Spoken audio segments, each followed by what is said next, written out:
آج کل یہ بڑا شور ہو رہا ہے کہ اسلام کے اندر عورت پر پابندی ہے، اور ان کو ایک ہے آزادی اور ایک ہے آوارگی۔ اسلام آزادی عورت کو اتنی اسلام دیتا ہے کہ جس کی حد نہیں ہے۔ حضرت عمر رضی اللہ تعالیٰ عنہ خطبہ دے رہے ہیں، ایک مسئلہ بیان کرتے ہیں کہ دیکھو بیویو، تم حق مہر میں پیسے آج کل زیادہ لیتی ہو، اگر کوئی زیادہ لے گی تو میں بیت المال میں جمع کراؤں گا۔ جب یہ بات کی، قامت امرات سوداء صفاء الخدین، ایک کالی عورت، سیاہ گالوں والی، چپٹی ہوئی گالوں والی، اس نے کہا مہلن یا عمر، حضرت تھوڑا ٹھہریں۔ کہا کیا بات ہے؟ کہا دیکھیں قرآن میں ہے تم نے شادی کی ہے اور حق مہر میں تم نے وآتے تم احداہن قنطارن، سونے کا ایک ڈھیر دیا ہے، وہ واپس نہ لو، آپ ہمارے حق مہر میں کیسے دخل دیتے ہیں؟ حضرت عمر نے فرمایا فہمت العجوز ما فہم عمر، واہ بوڑھی تو نے سمجھا ہے، اچھا میں ٹھیک ہے، میں آئندہ تمہارے حق مہر کے متعلق بات نہیں کروں گا۔ تو یہ ہے آزادی، آوارگی نہیں۔ حضور اکرم صلی اللہ علیہ وسلم کے سامنے ایک عورت آتی ہے، باندھی ہے، آزاد ہوئی ہے، بریرہ نام ہے۔ آزادی کے بعد شریعت کا حکم یہ ہے کہ وہ عورت جو ہے اس کی مرضی، پہلے شوہر کے پاس رہے، پہلے مالک نے زبردستی دیا ہے، یا دوسری شادی کرے، اس کو اجازت ہے۔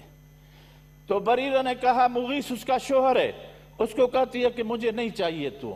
اس نے کہا بریرہ ایسا نہیں کرو، منتیں کر رہا ہے اور پیچھے لگا ہوا ہے۔ بازار جی ہاں، میں تھوڑا سا بات کرنے دیں۔ اچھا بریرہ ایسا نہیں کرو۔ تو حضور صلی اللہ علیہ وسلم نے دیکھا، آپ نے فرمایا بریرہ کیوں ایسے کرتی ہو؟ اچھا مغیث کے پاس کیوں نہیں رہتی ہو؟ تو بریرہ نے کہا یا رسول اللہ اتأمر ام تشفع، الفاظ کیا ہیں؟ یا رسول اللہ اتأمر ام تشفع، یا رسول اللہ آپ حکم کرتے ہیں یا مشورہ دیتے ہیں؟ آپ نے فرمایا مشورہ دیتا ہوں۔ اس نے کہا فلا اقبل، مجھے قبول نہیں۔ کیا اس سے زیادہ آزادی ہوگی؟ آپ دیکھیں یہ قیصر روم جو ہے، اس کی بیوی مرتی ہے جنازے کے ساتھ، ایک باندھی چلتے ہوئے تھوکتی ہے تو اس کے زبان کو کاٹتے ہیں۔ اور بلوچی کے اندر تھوڑی سی بات پر، تہمتوں پر عورتوں کے اوپر مظالم ہوتے ہیں۔ یہ ایک اپنے ذہن میں ہو، بلوچ ہوں یا پنجاب کے ہوں، سندھ کے ہو، جہاں کے بھی ہوں، عورت کو اللہ نے عزت دی ہے۔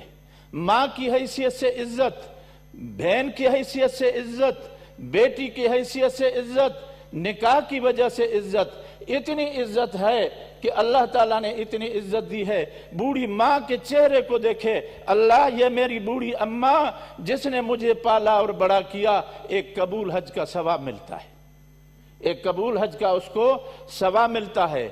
دو بہنیں ہوں، دو بیٹیاں ہوں، کسی کی دو بیٹیاں ہیں، حضور صلی اللہ علیہ وسلم نے فرمایا من علمہن و ادبہن، جس نے اپنے بیٹیوں کو علم پڑھایا، وہ علم جو خدا تک پہنچائے، باغی نہ بنائے۔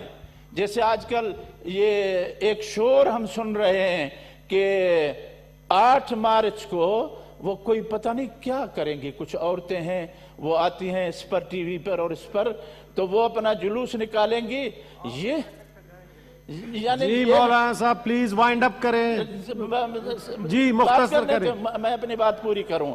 عورت کو جو ہے اللہ نے عزت دی ہے بحیثیت ماں کے، بحیثیت بیٹی کے، اور یہ کہ بازاروں کے اندر اس طرح میرا جسم میری مرضی، اللہ جانتا ہے بحیثیت مسلمان دل آدمی کا پھٹتا ہے۔ کیا مسلمان کی بچی ایسے کہہ سکتی ہے کہ اپنے نبی کی نافرمانی کرے؟ اللہ تعالیٰ ہماری دعا ہے بڑی مہربانی مولانا، بی بی فاطمہ کے ساتھ ان کا حشر کرے، قیامت کے دن سرخ رو کرے۔ باقی یہ آزادی نہیں ہے، یہ آوارگی ہے۔ اور تھینک یو مولانا صاحب جی، اور اس کے کشمیر اور ان کے صاحب آپ نے متعلق دو دفعہ پھر موقع ملا بات کریں۔